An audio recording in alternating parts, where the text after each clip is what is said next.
আসসালামু আলাইকুম রহমতুল্লাহ বরকাতুহ। বিসমিল্লাহির রহমানির রহিম। আলহামদুলিল্লাহ ওয়াসসালাতু ওয়াসসালামু আলা রাসূলিল্লাহ ওয়া আলা আলিহি ওয়া সাহবিহি আজমাইন। বাদ। সম্মানিত শ্রোতা দর্শক মণ্ডলী, আল্লাহ রাব্বুল আলামিনের প্রশংসা এবং নবী সাল্লাল্লাহু আলাইহি ওয়াসাল্লামের প্রতি সালাতু ওয়া সালামের পর আজ পয়লা সফর 1446 হিজরি মোতাবেক 5ই আগস্ট 2024 আমাদের ধারাবাহিক আলোচনা প্রশ্নোত্তর পর্ব নম্বর 81। 10টি প্রশ্ন রয়েছে বিভিন্ন দেশ থেকে আসা।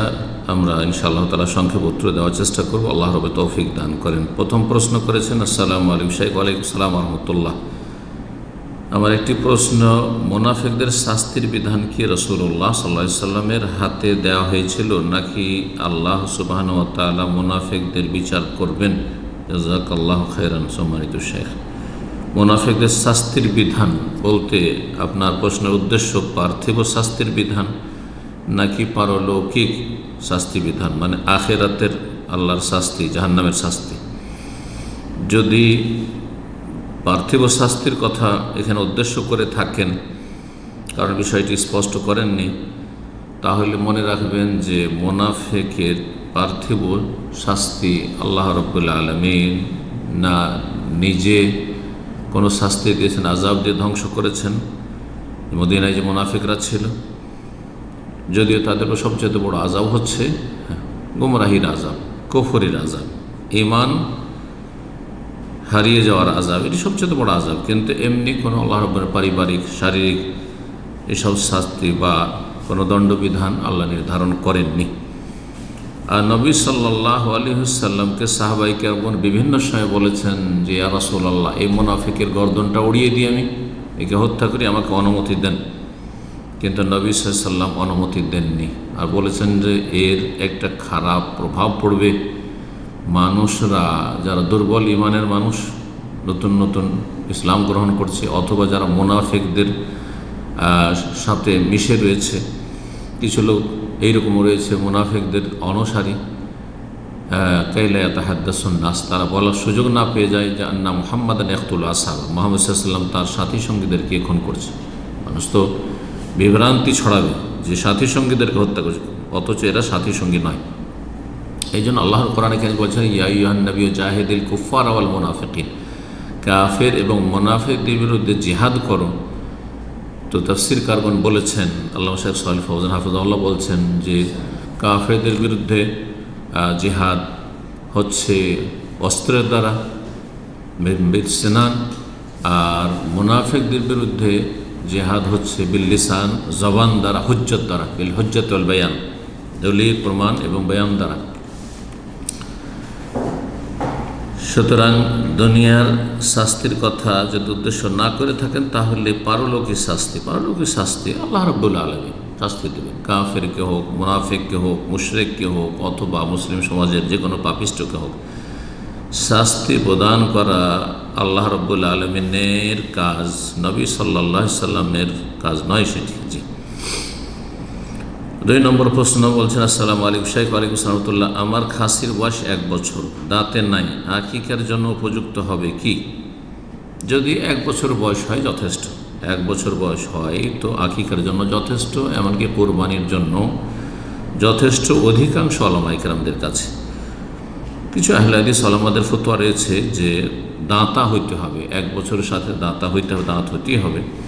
কিন্তু প্রায় সমস্ত উলামায়ে কেরাম বলছেন যে 1 বছর। বাড়ির যদি হয় তাহলে নিশ্চিত আপনি যে 1 বছর। এখন বাজারে কিনবেন তাহলে তো দাঁতা অবশ্যই হইতে হবে, কারণ আপনি কি করে বিশ্বাস করবেন যে 1 বছর? বিশ্বাস করা যাবে না। আজকাল অধিকাংশ লোক হচ্ছে অসৎ, মিথ্যুক।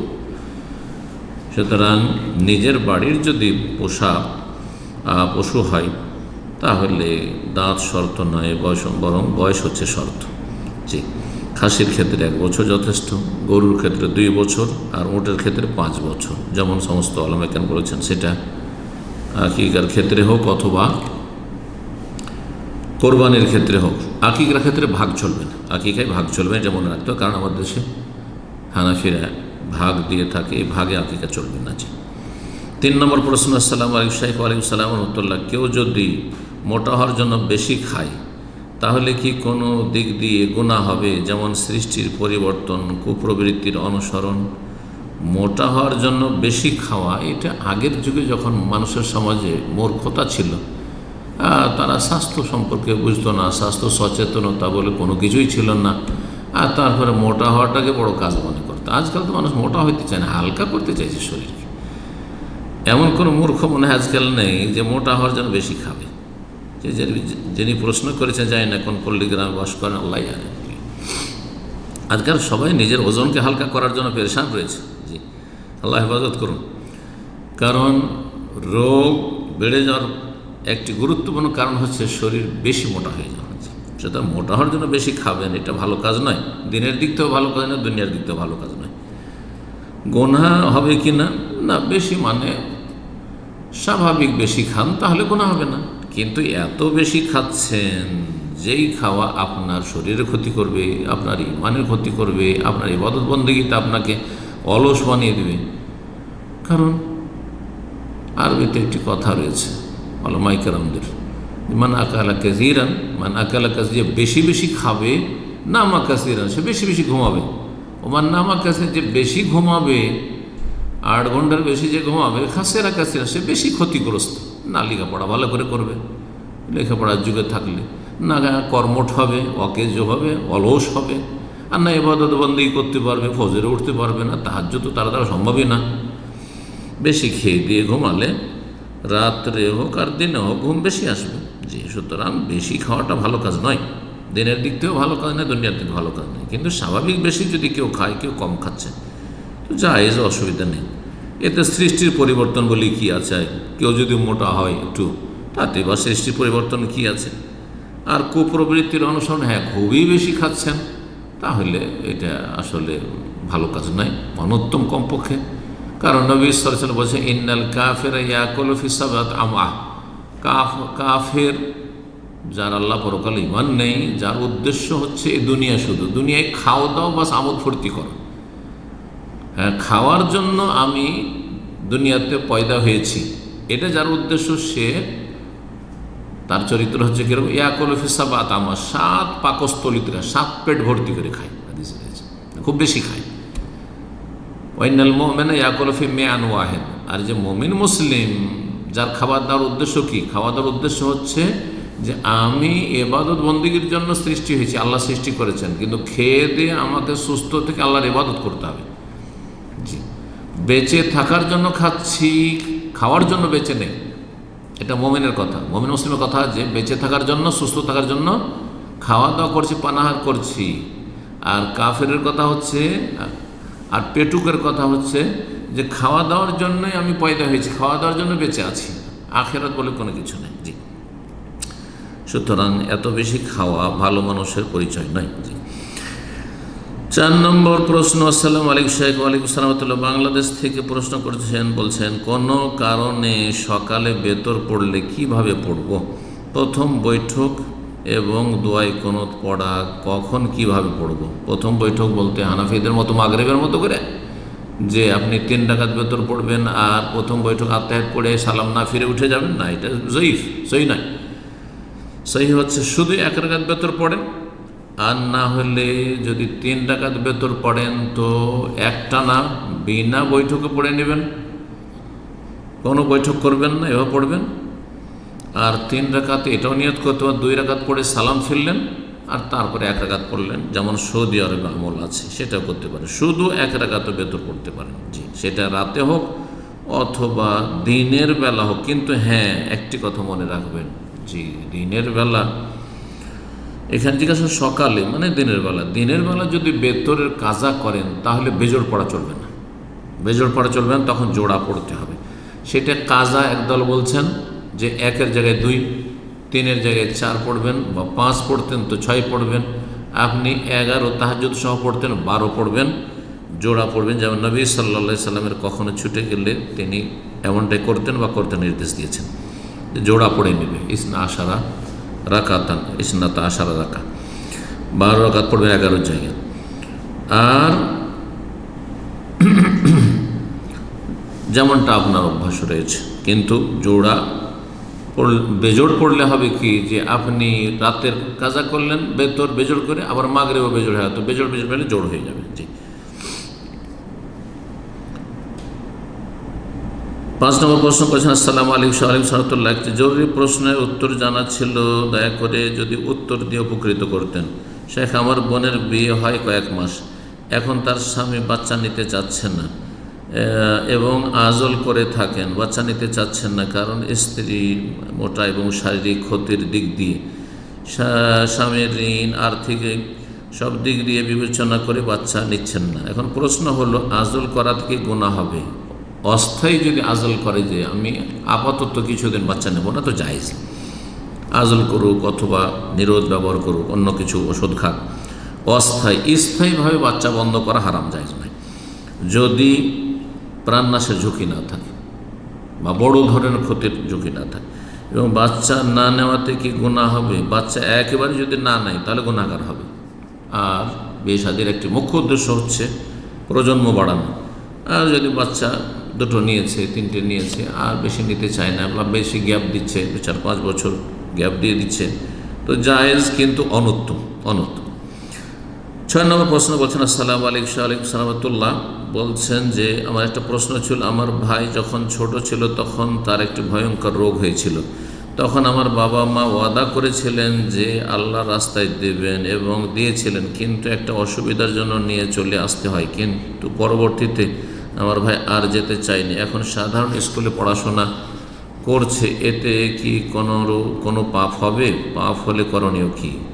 ওয়াদা করেছিলেন মানে আল্লাহর সাথে ওয়াদা করেছিলেন মানে মান্নত করেছিলেন, এটা হয়তো বুঝাতে। যদি মান্নত করে থাকেন তো মান্নত পুরা করা ফরজ, যদি সেই কাজটি জায়েজ হয়। আর এটি নেকির কাজ যে আমি এই ছেলেটিকে আল্লাহর দ্বীনের জন্য ছেড়ে দেব, দ্বীনি ইলম শিখাবো বা মাদ্রাসায় পড়াবো, হাফেজ আলেম তৈরি করব, তাহলে এই মান্নত পুরা করা ফরজ, যথাসাধ্য পুরা করতে হবে। না হলে মান্নত করার পরে কেউ যদি মান্নত পুরা না করে, তো এটি হচ্ছে মুনাফিকের পরিচয়। ওয়াদা করে আল্লাহর সাথে ওয়াদা খেলাফি করা। মান্নত পুরা যারা করে না তাদের সম্পর্কে আল্লাহ সূরায়ে তাওবাতে বলেছেন যে এটি মুনাফিকদের চরিত্র। বিমা আখলাফুল্লাহ মা ওয়াদুহ, তারা আল্লাহর সাথে কৃত ওয়াদা খেলাফি করেছে। তো ওয়াদা খেলাফি করা আর তার ভয়াবহ পরিণাম রয়েছে, ক্ষতিগ্রস্ত। জি, এই নিফাক নিয়ে আল্লাহর কাছে হাজির হবে। এই জন্য আল্লাহর কাছে তওবা করতে হবে। যদি সেই কাজটি করা সম্ভব হয়, মাদ্রাসা পড়িয়ে তাকে আলেম বানানো সম্ভব হয়, সেটাই হচ্ছে বাঞ্ছনীয়, কারণ সেটা আপনি মানত করেছেন। আর যদি সম্ভব না হয় তাহলে আল্লাহর কাছে তওবা করবেন। আর তার সাথে একটি হাদিসের ভিত্তিতে সুনান আবু দাউদে রয়েছে, ইবনে মাজাহ রয়েছে, যদিও কেউ হাদিসটিকে যঈফও বলেছেন। ওলামারা বলেছেন যে যেই মান্নত পুরা করতে আপনি পারছেন না, তখন কসমের কাফারা দিয়ে, কসমের কাফারা হচ্ছে 10 মিসকিনের খাবার বা 10 মিসকিনের বস্ত্র। আর যদি সেটা সম্ভব না হয় তাহলে 3টি সিয়াম পালন করা, রোজা রাখা। 7 নম্বর প্রশ্ন, আসসালামু আলাইকুম শাইখ। ওয়ালাইকুম সালামতুল্লাহ, আমি কাউকে সংশোধনের জন্য বলি, মনে কিছু নেবেন না ভাই, আপনি এটা এভাবে করুন, নাকি সরাসরি বলবো মনে কিছু নেবেন না, না দিয়ে কথাটা বলা দিয়ে শুরু করা ভালো, নাকি সরাসরি করা ভালো? যেটা আপনি ভালো মনে করেন, যেটা দিয়ে বেশি ভালো হবে। আমাদের দেশীয় কথা এটি, মনে কিছু নেবেন না, আপনি মাইন্ড করবেন না, আমি একটা কথা বলতে চাইছি, এই ভূমিকা বেঁধে যদি কথা বলেন তো একটু হয়তো আকৃষ্ট করা হবে, নরম ভাষায় কথা বলা হবে। আর যদি সরাসরি বলেন, তার আগে সালাম দেওয়া, কোনো সালাম দেবেন না। সালাম না দিয়ে যদি বলেন যে আপনি এটা ভুল করছেন, তাহলে তো শয়তান ওর উপরে চেপে বসবে, আর আপনার কথা তো শোনার প্রশ্নে ওঠে না। অধিকাংশ লোকের অবস্থা এরকম আমরা দেখেছি। তো আল্লাহ হিদায়াত দান করুন মানুষকে এবং সংশোধনের তৌফিক দান করুন। উত্তম পন্থায় নাসিহা করবেন, যত নরম ভাষায় সম্ভব সংশোধন করা তত নরম ভাষা প্রয়োগ করবেন। 8 নম্বর প্রশ্ন, আসসালামু আলাইকুম শাইখ। ওয়ালাইকুম সালামতুল্লাহ, আমি একজন রাষ্ট্রবিজ্ঞান হতে অনার্স শেষ করে সরকারি জবের জন্য প্রস্তুতি নিচ্ছি, আল্লাহ ভালো করুন। এই জন্য প্রচুর প্রতিযোগিতার জন্য অনেক বেশি পড়তে হয়। একাডেমিক পড়া 10 থেকে 13 ঘন্টা।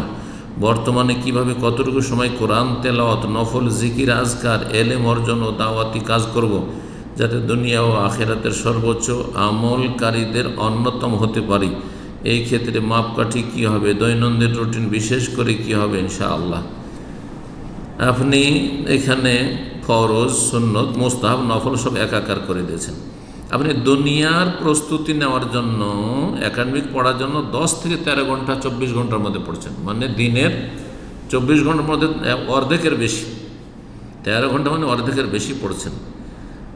আর আপনি কোরআন তেলাওয়াত যদি আধা ঘন্টাও 1 ঘন্টাও না করেন, জিকির আজকার, যাই হোক ফরজ জিকির আজকার হচ্ছে 5 ওয়াক্ত সালাত, এতটুকু পড়ে নেওয়া যথেষ্ট। আর সকাল সন্ধ্যার জিকির আজকার সুন্নাত, ঘুমের আগের জিকির আজকার সুন্নাত মুস্তাহাব, আর এই ধরনের যে জিকির আজকারগুলি রয়েছে সেগুলি সুন্নাত মুস্তাহাব। আর এমনি জিকির আজকার 100 বার আল্লাহু আকবার পড়তে হবে, 100 বার আলহামদুলিল্লাহ পড়তে হবে, 100 বার সুবহানাল্লাহ পড়তে হবে, নফল। এগুলো মানুষ যদি নাও করে কোনো দোষের কথা নেই, আল্লাহ তিরস্কার করবেন না, ধরবেন না। ইলম অর্জন করা আপনার অবস্থা কি, আপনি কোন স্তরে আছেন, আপনার দিনের জ্ঞান কি মোটামুটি আছে আপনার আমল করার জন্য, তাহলে অতিরিক্ত ইলম হাসিল করা দিন সম্পর্কে এটা ফরজে কিফায়া, সুন্নাত মুস্তাহাব আপনার জন্য, মুস্তাহাব কাজ।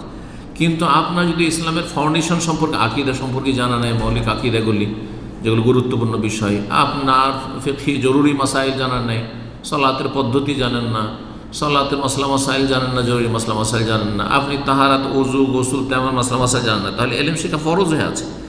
আপনি ফরজ বাদ দিয়ে আপনি একাডেমিক লেখাপড়াতে 10 থেকে 13 ঘন্টা টাইম দেবেন, এটা তো চলবে না। তাহলে আপনার অবস্থা দেখতে হবে। কিন্তু যদি কিছুদিনের জন্য, অল্প 1 মাস 2 মাস, আমি হয়তো দুনিয়ার জন্য একটু বেশি সময় দিচ্ছি, কিন্তু দিনের ফরজ ওয়াজিব আমি ঠিক 5 ওয়াক্ত সালাত ঠিক রেখেছি, আর দিনের যে ফরজ কাজগুলি দৈনন্দিন রয়েছে সেগুলি ঠিক রেখেছি, সুন্নাত মুস্তাহাবে কিছু ঘাটতি হচ্ছে, কোনো অসুবিধা নেই ইনশাআল্লাহ তাআলা।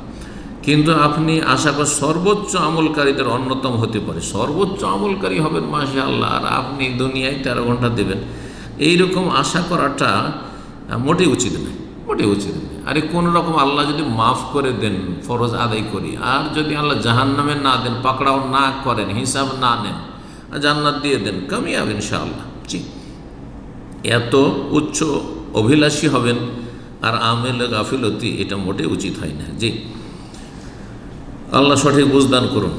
9 নম্বর প্রশ্ন। আসসালামু আলাইকুম শাইখ। ওয়ালাইকুম সালাম রহমতুল্লাহ। বাংলাদেশের প্রেক্ষাপটে মুখে ইজাব এবং কবুল না বলে শুধু কাবিন হলে কি বিয়ে হয়ে যাবে? কাবিন বলতে কি বলছেন? কাবিন বলতে যদি বুঝেন যে সে কাগজপত্রে লেখাপড়া করা, পাত্রের নাম ঠিকানা লিখলো, পাত্রের নাম ঠিকানা লিখলো, আর তারপরে সব কিছু বিস্তারিত লিখে নিয়ে এত তারিখে বিয়ে শাদী হচ্ছে, আর তারপরে তাতে আমি কবুল করলাম লেখা আছে, আর তারপরে ছেলের সই স্বাক্ষর করা আছে কবুলে, মেয়ের সই স্বাক্ষর করা আছে যে আমার সম্মতি রয়েছে এই বিয়েতে, তাহলে বিয়ে হয়ে গেল। মুখে না বলেও যদি লিখে সাইন করেন, আপনি স্বাক্ষর করেন, তাহলে বিয়ে হয়ে যাবে। কিন্তু যদি কাবিন বলতে অনেকে মোহর বুঝেন, শুধু মোহরটা দিয়ে দিয়েছেন, ধরেন মেয়ের বাবাকে বা মেয়েকে মোহর দিয়ে দিয়েছেন, আপনি 1 লাখ টাকা মোহর দিয়ে দিলেন আপনি, আর ইজাব কবুল কিচ্ছু হলো না, বিয়ে কবুল, ছেলে কবুল করলো না, আর তারপরে মেয়ের কাছ থেকে হয়তো অনুমতি নিয়ে রেখেছে বাবা, কিন্তু বাবা প্রস্তাব দিল না, ইজাব করলো না, তো বিয়ে হবে না, বিয়ে হবে না। বিয়ের জন্য ইজাব কবুল হইতে হবে, সেটা ভাষায় হইতে হবে, আর না হলে লিখিতভাবে হইতে হবে, সই স্বাক্ষরের মাধ্যমে, কমপক্ষে। বলছেন যেমন আজকে কাজী ডেকে শুধু কাবিন করে রাখা হলো এবং 2-3 মাস পর ইজাব এবং কবুলের মাধ্যমে বিয়ে পড়ানোর সিদ্ধান্ত নেওয়া হলো, কেন? প্রয়োজনটা কি একসাথে সব করে নেবেন এবং ছেলে মেয়েকে ইজাব কবুলের আগ পর্যন্ত আলাদা রাখার সিদ্ধান্ত নেওয়া হলো? ভালো কথা, আলাদা থাকলে তো কোনো অসুবিধা নেই। এমতো অবস্থায় কি তারা আজকে কাবিনের ফলে স্বামী স্ত্রী হয়ে গেল? যেমন মোহরানায় স্বামী স্ত্রী হবে না, মোহর দিয়ে রাখলেও যতক্ষণ পর্যন্ত কবুল না হবে লিখিত অথবা কথাই। জি, 2-3 মাস পর ইজাব কবুলের মাধ্যমে স্বামী স্ত্রী হবে। জি, যখন ইজাব কবুল হবে, সেটা কথাই হোক অথবা লিখিত হোক, তখন স্বামী স্ত্রী হবে। জি, 10 নম্বর প্রশ্ন। আসসালামু আলাইকুম শাইখ। ওয়ালাইকুম সালাম রহমতুল্লাহ। সহবাস করার পর নাপাক অবস্থায় ঘুমানোর দোয়াগুলো কি বলা যাবে? মনে হচ্ছে যে সহবাস করার পর নাপাক অবস্থায় দোয়াগুলো, নাপাক অবস্থায় দোয়া পড়তে অসুবিধা নেই। জি, যে ঘুমাবার জন্য যে দোয়াগুলি রয়েছে আজকার পড়া যাবে, তবে কোরআনের যে আয়াতগুলি রয়েছে, সূরা রয়েছে, আয়াতুল কুরসি পড়া, যেমন সূরায়ে ইখলাস, ফালাক, নাস আর কাফিরুন পড়া, সূরায়ে সিজদা পড়া, সূরায়ে মুলক পড়া, এগুলো জায়েজ নয়। জি, এগুলি জায়েজ নয়। অন্যান্য দোয়াগুলি পড়তে পারেন। জি, জিকির আজকারগুলি। আর একটা বিষয়, গোসল ফরজ হয়ে আছে এমত অবস্থায় আজান দেওয়া যাবে? আজান দেওয়া যেতে পারে। যদি মিনারা হয়, মসজিদের বাইরে আজান হয়, তো আজান দিতে অসুবিধা নেই। আজান দেওয়ার জন্য বড় বা ছোট নাপাকে থেকে পবিত্রতা শর্ত নেই, যে গোসল ফরজ থাকা অবস্থায় আজান দেওয়া জায়েজ। ওলামারা বলেছেন শুধু উত্তম হচ্ছে পবিত্র অবস্থায়, ওযু অবস্থায়, আর বড় ছোট নাপাকে থেকে পবিত্র থাকা অবস্থায় আজান দেওয়া হচ্ছে মুস্তাহাব। আমি একটা মসজিদের ইমাম, ফজরের আজান দিতে হয়, ভালো কথা, কিন্তু আজকাল তো আজান মাইকে দিতে হয় মসজিদের ভিতরে যদি আজান দিতে হয়, তাহলে আপনি সহবাস করে দৌড় দিয়ে চলে যাবেন মসজিদে? না, সহবাস করে আপনি একজন ইমাম বা মুয়াজ্জিন, তখন আগে থেকে সাথে গোসল করে নেবেন, সহবাস সাথে গোসল করে নেবেন, যাতে করে আজানের সাথে জাগলেও কোনো অসুবিধা না হয় আজান দেওয়ার ক্ষেত্রে। হ্যাঁ, স্বপ্নদোষ কারো যদি হয়ে যায়, ওলামারা বলেছেন আরেকটি মাসলা, ধরেন রাত্রে ঘুমিয়েছে, কখনো স্বপ্নদোষ হয়েছে খেয়াল করেনি, আর তারপরে আজানের সময় হয়ে গেছে, এখন যদি গোসল করতে যায় তাহলে আজানে লেট হয়ে যাবে, তখন গ্রামে হইচই শুরু হয়ে যাবে, মুসল্লিরা হইচই শুরু করে দেবে, ঝামেলা বাঁধিয়ে দেবে। সেই ক্ষেত্রে এই অনিষ্ট থেকে রক্ষার জন্য উজুটা করে তাড়াতাড়ি উজু করে নিয়ে নাপাকিটাকে হালকা করে নেন, আপনার অপবিত্রতা হালকা করে নিয়ে আপনি যান, আর মাইকের কাছে গিয়ে আজানটা দিয়ে বসবেন না, আপনি সেখানে আজান দিয়ে তাড়াতাড়ি আবার মসজিদে বেরিয়ে যাবেন, আর তারপরে গোসল করবেন। এটাকে ওলামারা জায়েজ বলেছেন, পরিস্থিতি বাধ্য করলে। আগে ওঠার চেষ্টা করি কিন্তু হয়নি, সহবাস করে, আবার বলছি ঘুমিয়ে যাবেন না, সাথে সাথে গোসল করবেন। ওয়া জাযাকুমুল্লাহু খাইরান ওয়া সাল্লাল্লাহু আলা নবিয়িনা মুহাম্মদ ওয়া আলা আলিহি ওয়া সাহবিহি।